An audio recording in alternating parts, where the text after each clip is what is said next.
ಆದಿತ್ಯನ ಕರ್ಕೊಂಡು ಬಾ ಅಮ್ಮ, ಚಪ್ರದ ಪೂಜೆ ಮಾಡಬೇಕು. ಮಗಳ ವಿಡಿಯೋ ಡಿಲೀಟ್ ಆಯಿತು ಅಂತ ತುಂಬ ಖುಷಿಲಿ ಚಪ್ರ ಶಾಸ್ತ್ರ ಮಾಡ್ತಾ ಇದ್ದೀರಾ ಅನ್ಸುತ್ತೆ.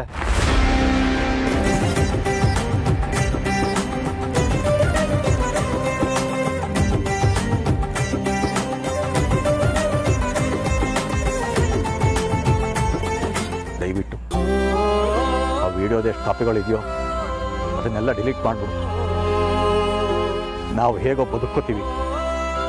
ಸರಿ ಮಾವ, ಮಾಡ್ತೀನಿ. ಆದರೆ ಅದಕ್ಕಿಂತ ಮುಂಚೆ ನಿಮ್ಮಿಂದ ಇನ್ನೊಂದು ಕೆಲಸ ಬಾಕಿ ಇದೆ. ಏನು?